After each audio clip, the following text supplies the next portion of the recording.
Hindi lang sa mga biyaya, Panginoon, kundi sa mga bagay na ginawa mo para sa amin. Salamat sa pagliligtas mo, Lord. Salamat, Lord God, sa kadakilaan mo. Salamat sa pangalan mo, Lord. Purihin ka. Salamat sa sumulang biyaya.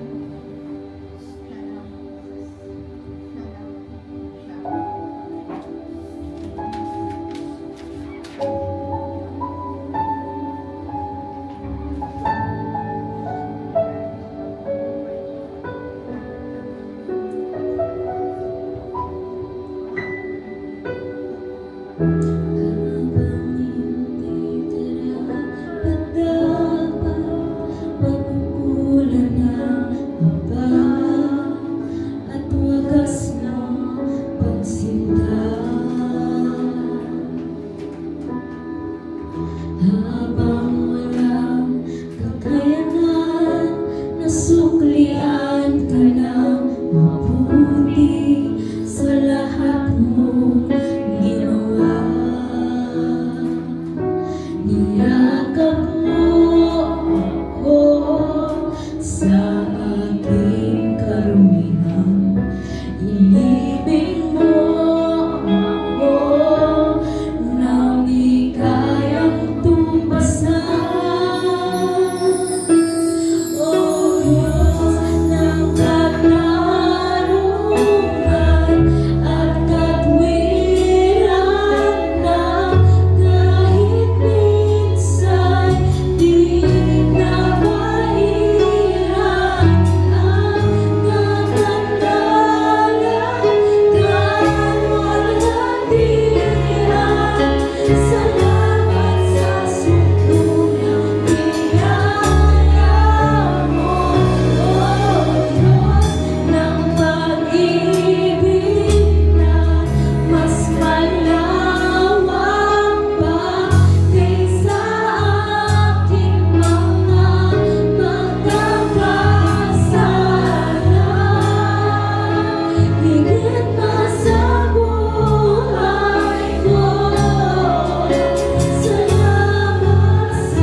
kapisan.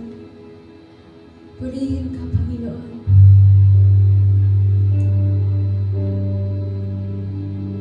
Kung pwede lang, Panginoon, ay parating kaming naririto, Panginoon. Parating payapa, Lord God, sagana. Parating kaming ligtas, Panginoon. Purihin ka. Sa iyong kagandahan kami namamangha. Kami nalulungkot, Panginoon. Hallelujah, hallelujah.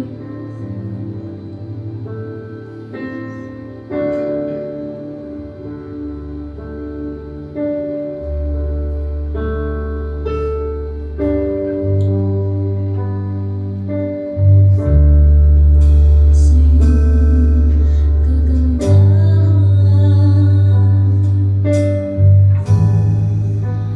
purihin ka.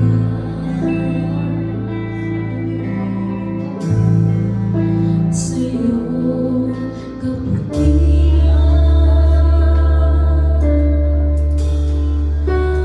purihin ka. O Diyos, ang ngalan mo, banal luwalhati, Panginoon, itataas ka namin, ngayon at kailanman, magpawalang hanggan, sundin ka sa iyong kagandahan.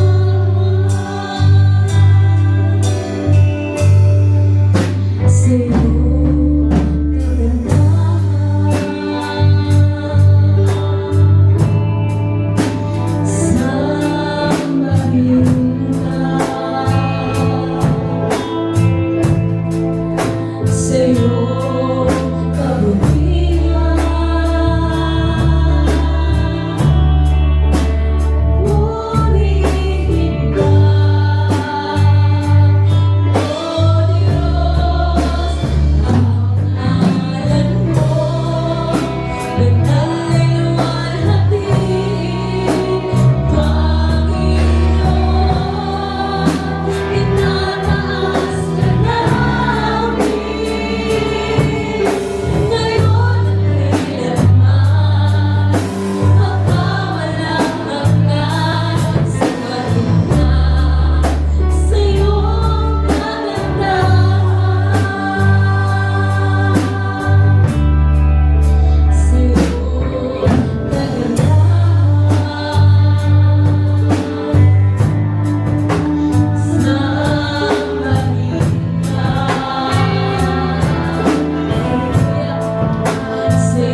ganda mo.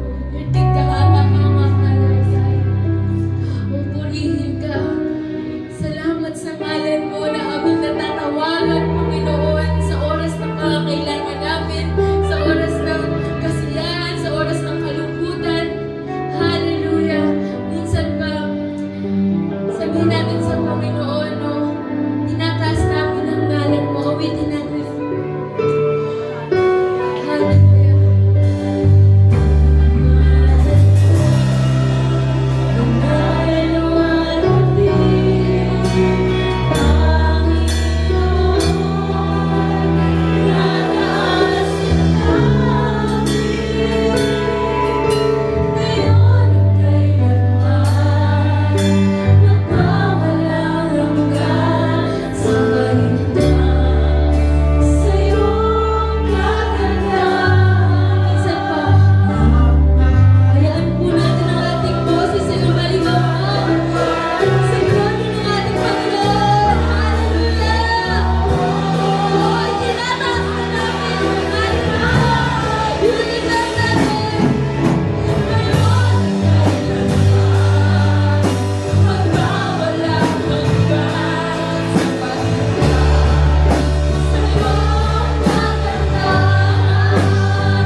Praise. Purihin po ang Panginoon. Napakasarap pong sumamba, di ba? As you feel the presence of the Lord habang nakapikit po tayo, nandun sa kalangitan, sa trono ng kanyang kaharian, ang Panginoon nating Diyos Ama na siyang sinasamba natin sa Espiritu at katotohanan. Kung po pwede lang po na huwag nang, kumbaga yung pagkapikit natin kanina, pwede lang yung settings, nandun na po tayo sa langit at tayo po nananambahan na forever. Kung po pwede lang po sana nangyari na po, di ba? We're looking up for that great rapture dahil ito po yung ating living hope na inaasam-asam sa buhay po natin na sa forever, magpakailanman, wala na tayong gagawin kundi sumamba sa ating Diyos na buhay. Amen? At ngayon po ay dadayo ko po tayo sa pagkakaloob at isa pa rin po itong form ng ating pagsamba sa Panginoon, ng ating pagbibigay ng ating tinatangkilik sa ating Panginoon. Hayaan niyo pong basahin ko po sa inyo ang salita ng Diyos na nagmumula po sa Deuteronomio chapter 12 verse 6 to 9. Sabi po dito, pakinggan po natin ng taimtim. Doon, kayo'y magdadala ng mga handog ninyo na sinusunog at iba pang mga handog. Ang inyong mga ikapok at ang mga gusto ninyong ialay, ang handog para tuparin ang isang panata at ang mga kusang loob na handog. Gayon din ang panganay na inyong mga alagang hayop at kawan. Doon, kumbaga dito po sa ating sa altar ng Panginoon, Doon kayo kumain at ang inyong pamilya sa harapan ng Panginoon na inyong Diyos, which is yung pagkain po natin ay ang salita ng Diyos, at magsaya kayo sa lahat ng inyong nagawa dahil pinagpala kayo ng Panginoon. Tanong niyo po sa katabi ninyo, pinagpala ka ba ng Panginoon? So, yan. Nakita niyo po ba yung galak ng puso nila habang sila'y pinagpala tayo, ating pagpapalain patuloy ang ating Panginoon. Huwag ninyong, at magsaya kayo sa lahat ng inyong nagawa dahil sa pinagpala kayo ng Panginoon. Huwag ninyong gagawin kung ano lang ang maibigan at maisipan ninyong tama tulad ng ginagawa ninyo ngayon. So, there's a correction dito sa atin ng Panginoon. Sapagkat hindi pa ninyo nararating ang lugar ng kapahingahan at ang manang ibibigay sa inyo ng Panginoon na inyong Diyos. Ito po nga, salita ng Diyos na ito ay iniwan po na salita doon sa mga Israelita po. At kung kukunin po natin yung pinaka-essence po nito, dadalhin po tayong lahat dun sa lupang pangako. At habang tayo po yung nag-look forward dun sa lupang pangako, at ito po yung ating living hope na inaasahan. Sa bagay, ito naman po ay isang lihim na inihayag na ng Panginoong Hesukristo sa atin na matatamasa po natin lahat. Habang nilulook forward po natin ang living hope na ito, patuloy daw po tayo na mag-alay sa Panginoon, tuparin po natin ang ating mga panata na kusang loob ng mga handog natin sa ating Diyos Ama. Sige po, tayo pong yumuko at tayo pong pumikit at damhin po natin na ang panalangin na ito na yung iaalay po natin sa Panginoon ay handog mula sa ating puso ng bukal sa loob.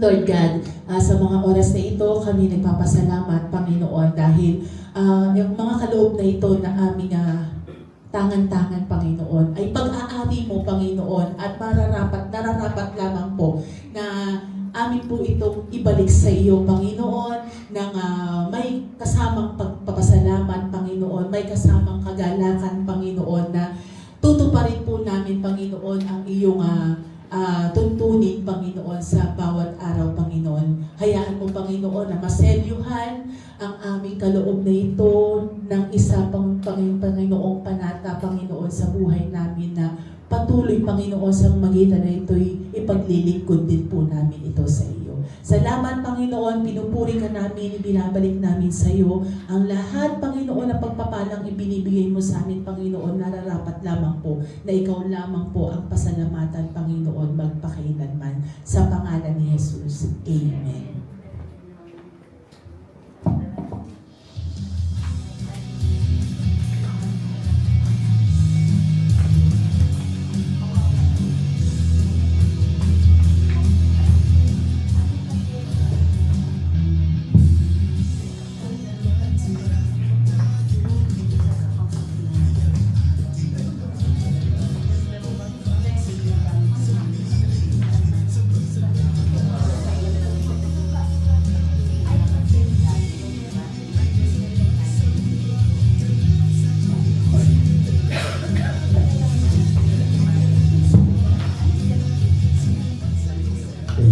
Morning po.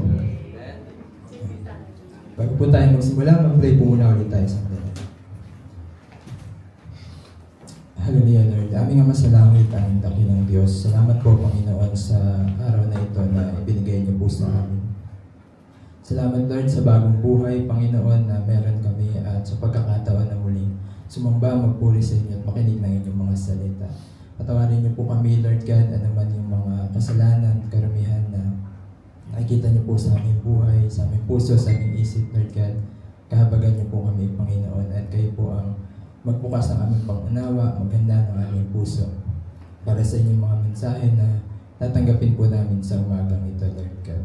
Nawa po sa kabuuan ng gawain ito ay kayo lang po ang marinig at makita ng bawat isa. Kayo lang po ang maparangalan at mahayag sa lahat ng aming mga sasabihin, gagawin pa sa araw pa nito, Lord God. Thank you po, aming Ama, sa inyo pong lahat ng papuri at pagsamba sa pangalan po ng aming Panginoong Jesus. Thank you. Basahin po natin yung Mateo chapter 13 verses 44 to 46. Ang kaharian ng langit ay katulad ng kayamanang nakabaon sa isang bukid na hukay ito ng isang tao, ngunit agad itong tinabunan. Tuwang-tuwa siyang umalis at ibinenta ang lahat ng kanyang ari-arian upang bilhin ang bukid na iyon. Ang kaharian ng langit ay katulad din ng isang negosyante na naghahanap ng mga mamahaling perlas. Nang makakita siya ng isang perlas na napakahalaga, umuwi siya at ipinagbili ang lahat ng kanyang ari-arian at binili ang perlas na iyon. Hindi po ang Panginoon sa pagkabasa ng kanyang salita. So, dito po sa mga sinasabing ito ng Panginoong Yesus, ang gusto niyang ituro ay yung kahalagahan ng paghahari ng Diyos sa buhay ng isang tao. At tayo po bilang mga Kristiyano, mahalaga yun para sa atin. Naunawaan natin yung kahalagahan po dito. Naniniwala tayo at may pananampalataya tayo sa Panginoon, alam natin na mahalaga yung ating spiritual life, yung relasyon natin sa Diyos, hindi natin binabaliwala yun, yung faith na meron tayo. Kaya nga po tayo nandito ngayon. Alam natin na importante po ito. Pero minsan, o kadalasan po, ang nagiging problema, kapag yung relationship natin kay Lord ay tamang mahalaga para sa atin. Pero, ang problema hindi yun yung itinuturing natin pinakamahalaga. Ibig sabihin, may mga bagay na nagiging mas priority natin kaysa doon. Hindi naman nawawala sa puso natin ang Panginoon. Pero, meron pang ibang mga bagay sa puso natin na nagiging mas mahalaga kaysa sa Kanya. May mga bagay na nagiging mas priority natin kaysa kay Lord. Dahil ang katotohanan po, mga kapatid, okay lang sa kaaway, okay lang sa diablo kung mahalaga para sa atin si Lord. As long as meron siyang nakikitang bagay na higit sa Panginoon. As long as meron siyang nakikitang bagay na pinahahalagahan natin kaysa kay Lord, okay lang yun sa kaaway. Yun yung isang bagay na talagang hinahanap ng kaaway sa atin. Binabantayan niya po yun. Ano yung bagay na pinahahalagahan natin higit sa Diyos? Kapag may nakita siyang isang ganon sa buhay po natin, yun din yung bagay na gagamitin niya para dayain tayo. Yun yung bagay na gagamitin niya para palawakin yung pagkalayo natin sa Diyos. At yun naman yung bagay na ayaw mangyari ng Panginoon. Kaya napakahalaga po na huwag natin kalilimutan, lagi natin isaisip kung ano yung pinakamahalaga. At yun po ay yung relationship natin sa Panginoon. Yung maging kalugod-lugod tayo sa harapan ng Diyos. Ang title na gagamitin po natin ngayon ay Turning Back to What Really Matters. Bumalik tayo, puntahan natin, i-prioritize natin yung kung ano talaga yung pinakamahalaga.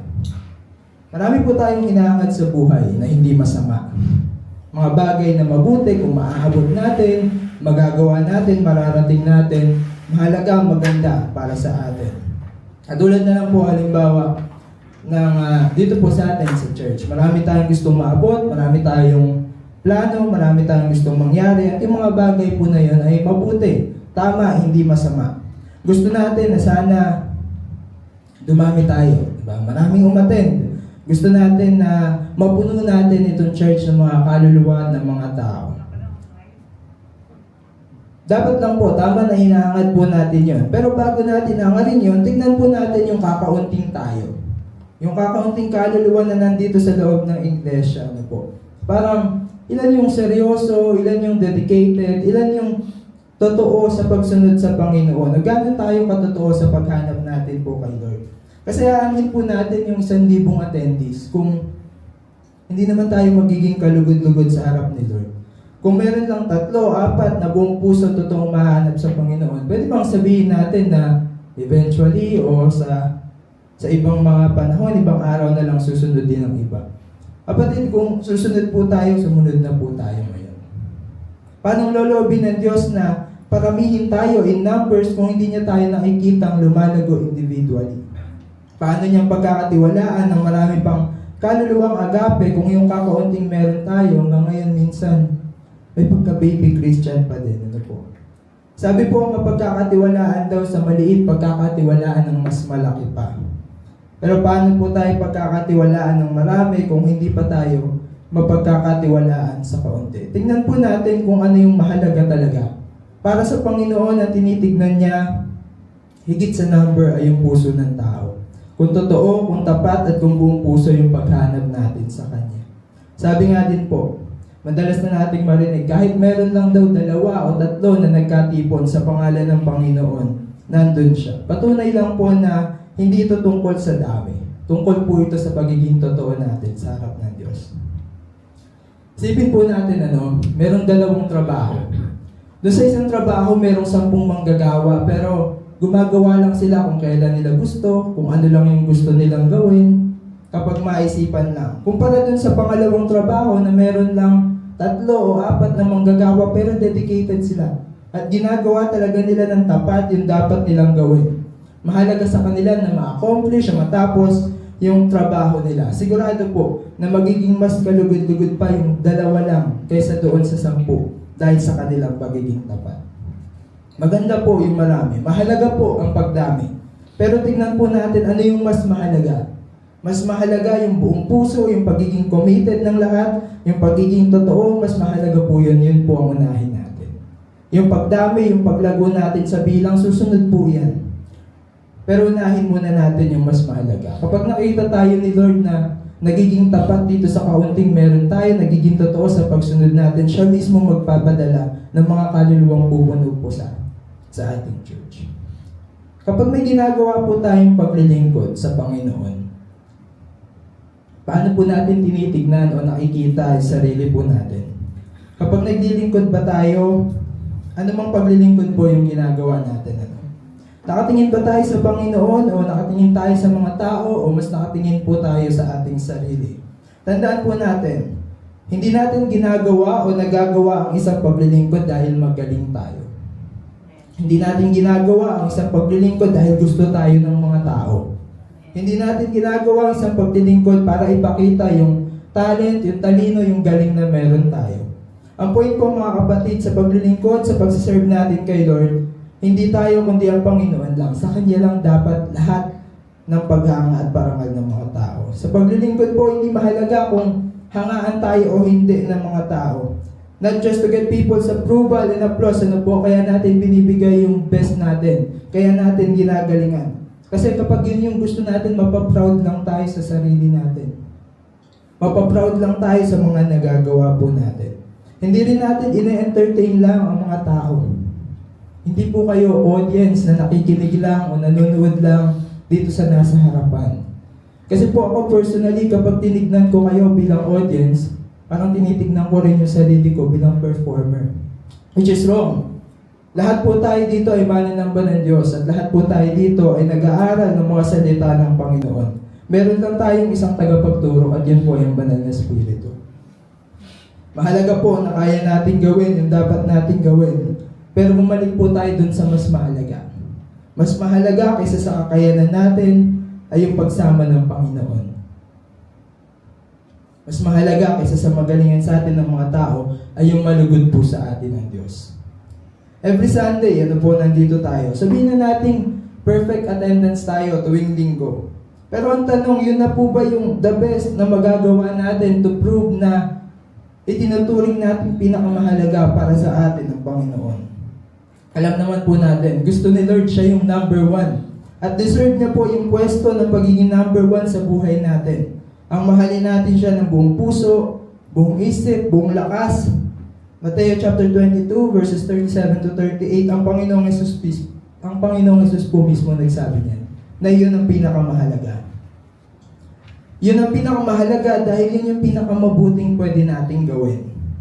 Gaano po natin kamahal ang Panginoon? Gaano natin dinedesire na maranasan yung presence po niya, no? Yun ba yung una nating hinahangad bagong ibang mga bagay? Bago man tayo, matagal na tayong Kristiyano, huwag po nawang mawala sa atin yung desire na maranasan po ang Panginoon. Na ma-feel yung presence po ng Panginoon. Yan po sana yung lagi nating nilo-look forward na gusto nating ma-experience. At makikita po natin yun sa ating sarili. Kung titignan lang po natin, gaano katagal o gaano karami yung oras na inilalaan natin to seek God. At maaaring masakit po ang katotohanan, pero ang totoo po kung sapat na para sa atin na every Sunday lang at sa church lang natin hinahanap ang Panginoon, ibig sabihin may mali. Dapat sa personal po nating buhay hinahanap natin si Lord at hindi lang sa loob ng church.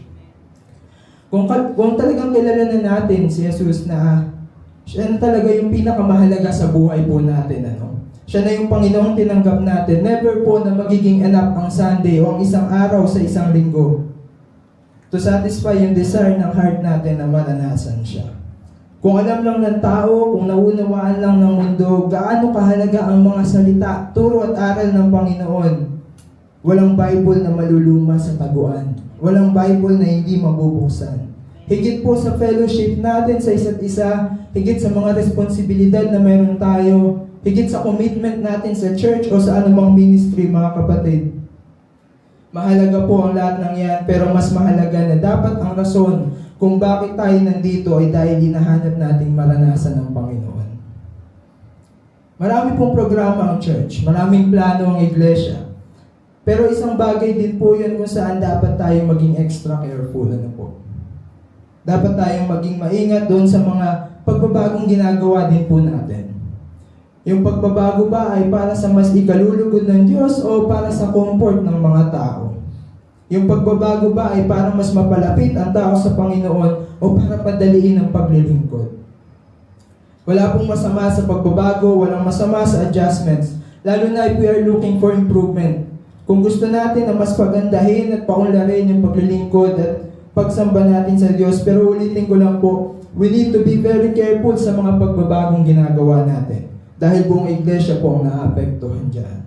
Mahalaga na dapat makasabay tayo sa pag-angat ng teknolohiya, sa mga pagbabago ng mga bagay na nakasanayan, sa mga bagay na nakikita nating effective sa ibang mga churches. Mahalaga po ang mga bagay pong ito, naniniwala din po ako. Pero balikan natin lagi yung mas mahalaga. Nakalain ba ang lahat sa kalooban ng Diyos o for the sake lang yan ng isang magandang programa? Hindi po nakatingin sa programa ang Panginoon. We can have a very beautiful, amazing program, but without the Holy Spirit, if we are not focused on doing the will of the Lord, hindi po yan magmamatter. Kahit gaano pa kaganda yung program, kahit gaano pa yan ka-organized from start to finish, kapag hindi nalugod si Lord dyan, lalabas ang mga tao na manghanga dun sa program pero hindi naranasan ng Diyos.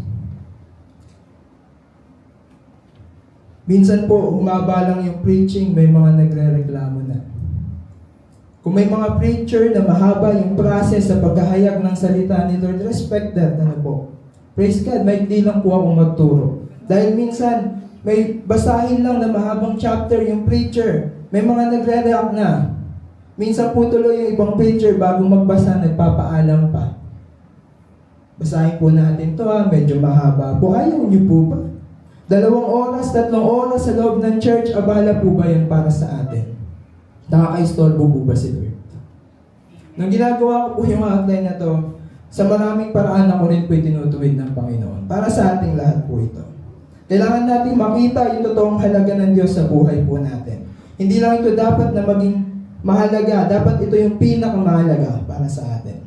Siguraduhin natin lahat ng ginagawa natin, ang goal niyan o ang purpose niyan is to glorify the Lord. Sa lahat at anumang ginagawa natin sa loob man o labas ng iglesia, every time nagagawa tayo ng desisyon, ang pinakaunang dapat kino-consider natin ay yung kalooban ng Diyos. Yung kalooban ng Panginoon na tinanggap nating hari po sa ating buhay. Hindi lang po sa mga ginagawa natin, hindi lang sa mga sinasabi o iniisip natin. Dapat sa lahat ng aspeto ng buhay natin, kino-consider natin kung kalooban ba ni Lord na isipin ko to, kalooban ba ni Lord na sabihin ko to. Balikan po natin yung verse na binasa natin kanina. May 3 punto lang po tayong titignan na ginuhitan po natin doon sa verse 44 hanggang 46 na nagpapakita sa halaga ng paghahari ng Diyos sa buhay po natin. Unang salitang ginuhitan po natin dyan ay yung nahukay at yung naghahanap. Nahukay sa verse 44 at naghahanap sa verse 45. Ang paghahari po ng Diyos sa buhay ng tao, may kalakip na action. Ibig sabihin, hindi po natin masasabing ang Diyos na nga ang hari ng ating buhay kung wala naman tayong ginagawang effort o pagsunod doon sa tinatawag nating hari. Paano natin masasabing tinanggap na natin si Jesus bilang ating Panginoon kung hindi naman natin siya talagang nasumpungan dahil hindi naman natin siya hinahanap? Don't get me wrong, Hindi tayo ililigtas ng ating mga sariling gawa at ang Diyos ang umabot sa atin. But we need to respond doon sa pag-abot sa atin ng Panginoon. Dapat may effort, kailangan may pagsunod. Kailangan nandoon yung desire na makita at makilala ang kasumpungan ng Panginoon. Katulad sa mismong halimbawang ginamit po ng Panginoong Jesus. Sino ba yung nakasumpong doon sa kayamanang nakabaon at doon sa mamahaling perlas? Yung taong nagkukay at yung taong naghanap. Pangalawang salita po na ginuhita natin dyan, agad at tinabunan. Ayan. Nahukay ito ng isang taong ulit, agad itong tinabunan. Dalawa po yan. Agad at tinabunan. Yung agad, simple lang. Ibig sabihin, walang sinayang na panahon. May ginawa agad na hakbang para makamit niya yung paghahari ng Diyos pagkatapos niyang malaman na pwedeng maging sa kanya yon. Humakbang siya agad para matanggap yung bagay na yon. Sumunod na word, tinabunan. Bakit tinabunan? Makikita po natin dito na ang paghahari po ng Diyos, kapag nasumpungan natin, hindi na natin gugustuhin maagaw pa ito sa atin ng sino man o ng anuman. Alam naman po natin sino yung magnanakaw, sino ba yung gustong kumuha ng kayamanan para sa atin, nung kaligtasang meron tayo mula sa Diyos. Walang ibang may gustong magalis nito sa atin kung hindi ang kaaway. Ibig pong sabihin, dapat natin itong ingatan. Hindi po natin ito itinatago sa kapwa po natin. Ano po? Doon sa halimbawa ng Panginoong Jesus, ang tinuturo po dito ay tumutukoy pa rin sa pagpapahalaga natin sa Panginoon. Dahil kapag mahalaga sa iyo, iingatan mo.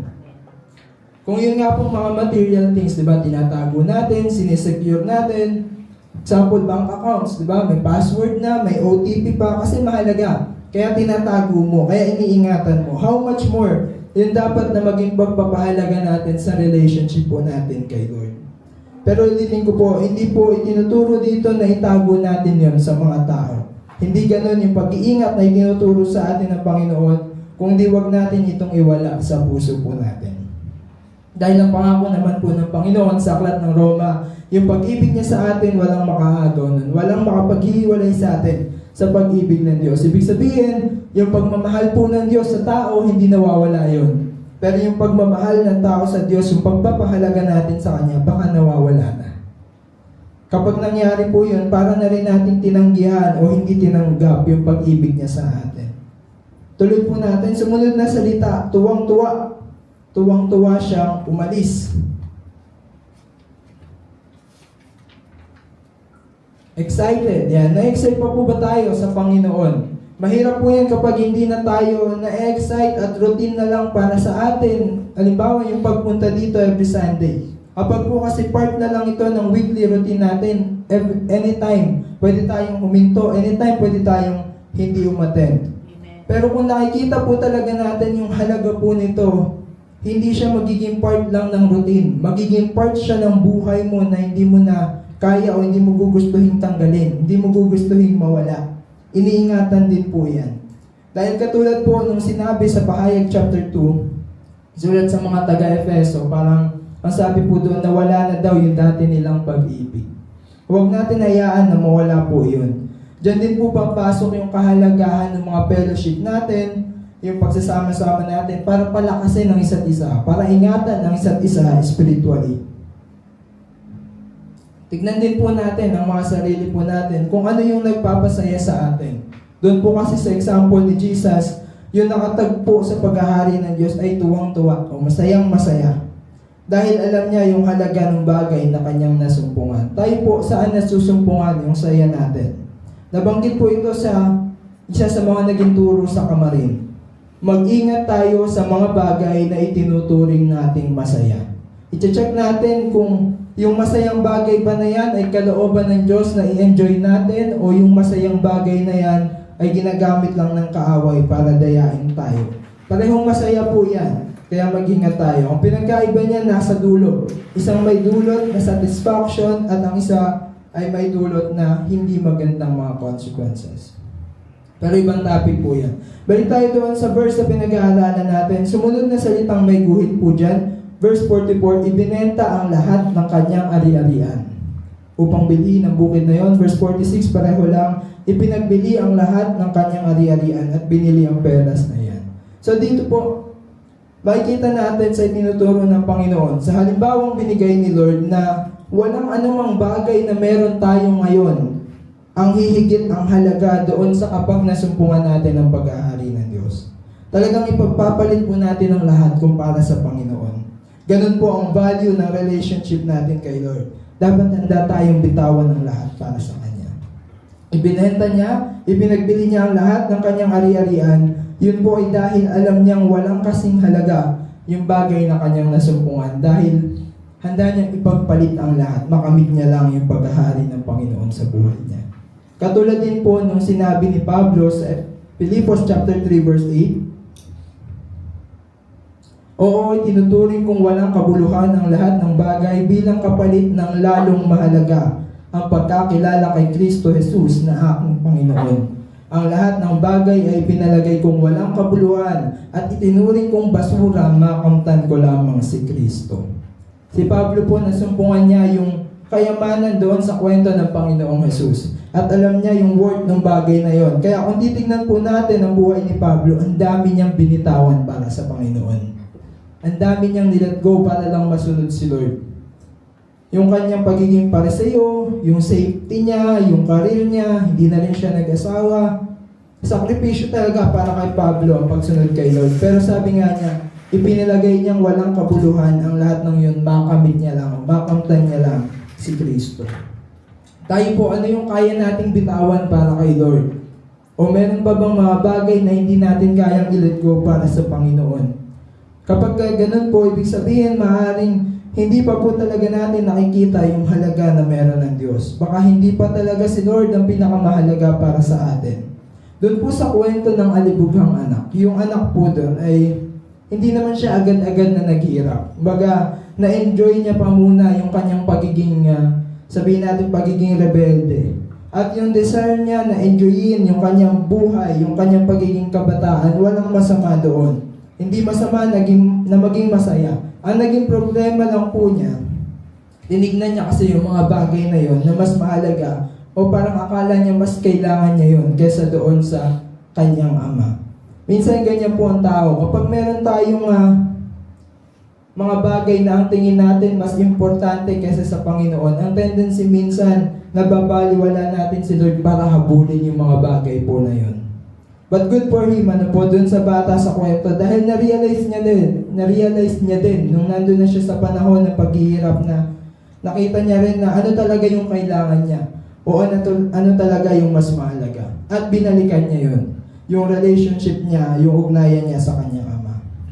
Maraming bagay po sa pagiging Kristiyano sa isang church ang importante. Mahalaga sa atin yung ating mga fellowships, mahalaga yung talents, yung advancements, yung sipag sa paglilingkod, talino, dami ng attendees, magagandang programa, maraming plano, magandang church. Importante po lahat yan. Sabihin natin, kailangan natin ang lahat po ng iyan. Pero sa lahat din po ng iyan, huwag natin kalilimutan bakit yun importante o bakit yun mahalaga. Dahil yung dahilan kung bakit mahalaga yung mga bagay po na yan, yung dahilan yun po yung pinakamahalaga. At ang dahilan po ay dahil gusto natin bigyang lugod ng Diyos. Ang dahilan ay dahil mahal tayo ni Lord at mahal din natin siya. Ang dahilan ay dahil mahalaga ang Diyos para sa atin, kaya gusto natin gawin yung mabubuting bagay po na yun. Sa kahit anong sitwasyon po, i-consider natin palagi, ano yung pinakagusto ni Lord o ano yung hinahanap ng Panginoon o kung ano yung mas ikalulugod niya. At yun po ang gawin nating basihan ng ating mga desisyon. Yun ang gawin nating goal and motivation. Bakit gusto natin ng improvement? Para ibigay the best sa Diyos.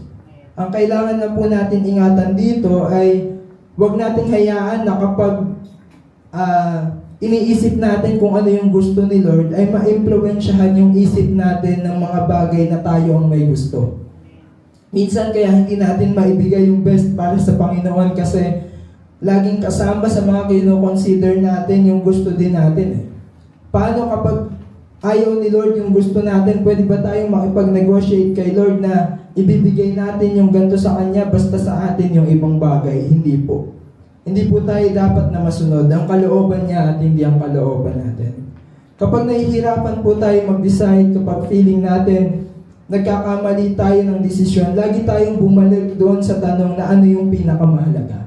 Ano yung pinakamabuting pwede ko gawin sa paningin ng Panginoon? Kapag lagi po nating iniisip ano yung gusto ni Lord na makita at yun yung gagawin natin, maiwasan po natin magkamali sa ating mga desisyon.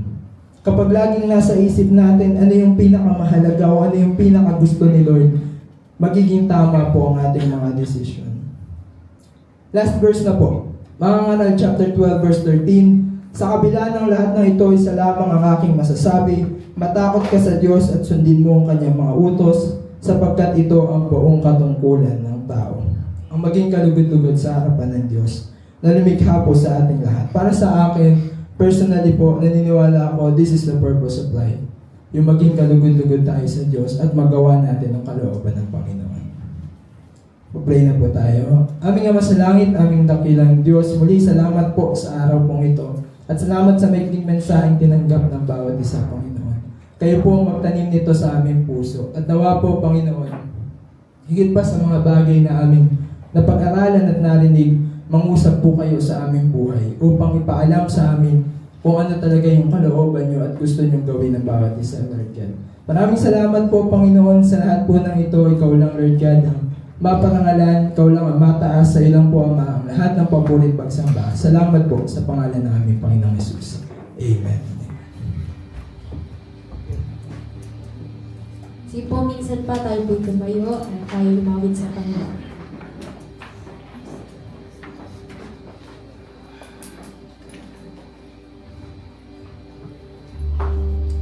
Hallelujah sa iyong kagandahan, Panginoon.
Maraming salamat po, Lord God, sa biyaya mo ito sa amin. Lord God, ito po Panginoon ay maraming nakabaon sa aming mga puso, Lord God. Ito po Lord God ay aming minamahal, Lord God. Maraming salamat po sa inyo, Lord. Purihin ka, Panginoon, sa iyong kabutihan sa bawat isa. Sa iyo po ang papurit pasasalamat sa pangalan ng aming Panginoon Jesus. Amen. Hallelujah. Sige po, bago po tayo umupo, ay humanap na po tayo ng ating mga prayer partner para po sa linggong ito. Praise God.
Praise God. Sige po, tayo pong makinig sa ilan po nating announcements para po sa linggong ito.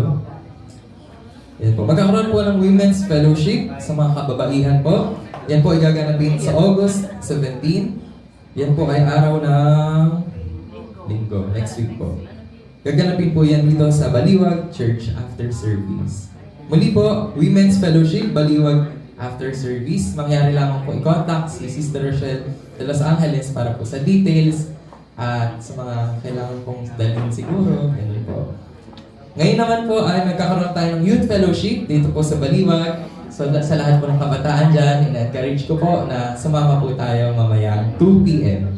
2 p.m. po dito rin po sa Baliwag. At mag-invite po kayo ng friends kung gusto nyo kasama. Youth po, youth.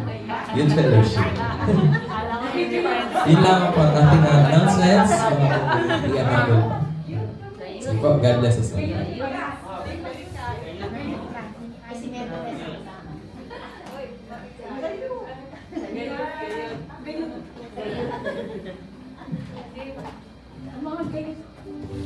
Praise the Lord. Tayo po ay tumayo. Purihin ang Panginoon sa magandang message na sa umaga namin. Turning back to what really matters. Alam natin na walang sino man, walang anumang bagay na mahalaga dito sa mundo, kundi ang presence ng Diyos. Kanyang salita, alam natin lahat ng bagay nagbabago, lahat ng bagay na lumilipas, tanging ang Diyos lamang ang nananatili na tapat. Ang salita niya kailanman ay nananatili na magpakailanman. Sabi po ng 1 Corinthians, dagdag ko lang po. Corinthians 10:31, 1 Corinthians, sabi po ng Bible, kaya nga kung kayo'y kumakain o umiinom o anuman ang ginagawa ninyo, gawin ninyo ang lahat sa ikararangal ng Diyos. Tandaan po natin, huwag natin kakalimutan mga kapatid, ang buhay na puno ng kabuluhan ay hindi nasusukat sa tagumpay ng mundo. Yung mga accomplishments natin, yung mga natatanggap natin dito sa mundong ito, kundi po ang buhay na totoong may kabuluhan ay ang paglakad na kasama ang Panginoon, ang pagmamahal sa kapwa, at ang pagtupad sa ating tunay na layunin kung bakit nabubuhay pa tayo. Yun ay walang iba kundi ang luwalhatiin ng ating dakilang Diyos. Salamat po Panginoon sa napakagandang mensahe na inyong hatid sa umagang ito. Walang anumang bagay, sino mang pwede kang silungan, Panginoon, na makatagpo kami ng tunay na buhay, na tunay na kahulugan, kundi Ikaw, aming dakilang Diyos. Maraming mga pagkakataon, marami kaming inakala na mga bagay na magpapasaya, magbibigay ng contentment sa amin. Ngunit nasumpungan namin na ang mga yaon ay kapos. Sa iyo lamang ang tunay na kaligayahan ng buhay, ang tunay na katagumpayan, na kung saan sa iyo kami ay bumabalik, sa iyo kami, Panginoon, ay nananangan, at ang buhay na ito ay mailagak na patuloy siya habang kami ay pinagkakatiwalaan mo pa ng hininga na kagaya po nito, Panginoon. Nawa, Panginoon, patuloy naming maranasan pa ang inyong pong pangunguna sa panibagong mga araw ng buhay po namin ito. Magpakita ng mga bagay na dapat namin sundin at gawin. Bigyan mo po kami ng pusong masunurin. Bigyan mo po kami ng isip na mabilis na magpasakop sa iyo, Panginoon, hindi ang aming pong mga sariling kagustuhan. Ama, salamat po, kinikilala po namin na tanging sa iyo lamang ang masusumpungan, ang kaligayahan ng buhay, ang tunay na kasiyahan, Panginoon. Kaya, Panginoon, hiniling po namin na sa panibagong isang linggong ito na daraan po sa amin, nawa ay maipasakop namin ang buong kami, ang buong sarili po namin, maging ang aming pong sambayan, ang aming pong mga mahal sa buhay. Patuloy kang magpakahayag sa pamamagitan ng mga taong ginagamit po ninyo. Patuloy kang magpakahayag din sa pamamagitan ng Biblia na nababasa po namin. Sa mga karanasan na pinapahintulutan mo po na ma-experience ang bawat isa po sa amin. Sa kabila ng mga iyon, may kapahayagan ka. Kaya maraming pong salamat. Napakarami namin natututunan sa iyo, aming dakilang Diyos. Patuloy po, kulang ang salita upang i-express namin ang aming gratitude, ang aming pagkilala sa iyo, ang aming pong pasasalamat sa iyo. Kaya Panginoon, kung ano pong bahala, Panginoon, sa bawat isa po sa amin. Sa panibagong isang linggong ito, Lord, sinasalita po namin at inaangkin po namin na kaming lahat ay inyo pong pagtatagumpayin. Iingatan mo po ang bawat isa po sa amin sa lahat ng sakuna. Iingatan mo ang bawat isa po sa amin sa lahat ng uri ng karamdaman. Bibigyan mo kami ng sapat na lakas at kakayanan at karunungan upang malampasan ang lahat ng uri ng hamon ng buhay, aming dakilang Diyos. Kami lubos na nagtitiwala sa iyo, hindi mo kami iiwan, hindi mo kami papabayaan man. Ang pangako mo'y totoo, laging sapat, Panginoon, hindi ka kailanman magkukulang sa bawat isa po sa amin. Kaya dakilang Diyos, sa pagtataas po ng kamay ng bawat isa, iniiwan ko po ang iyong pong pagpapala at pagbabasbas, Panginoon. Pagpalain nawa kayo at ingatan ni Yahweh, naway kahabagan niya kahit subaybayan, lingapin niya nawa kayo, at bigyan ng kapayapaan sa pangalan ng Ama, ng Anak, at ng Banal na Espiritu, ngayon at magpakailanman. Ang lahat magsabi na, Amen, Amen. Praise the Lord.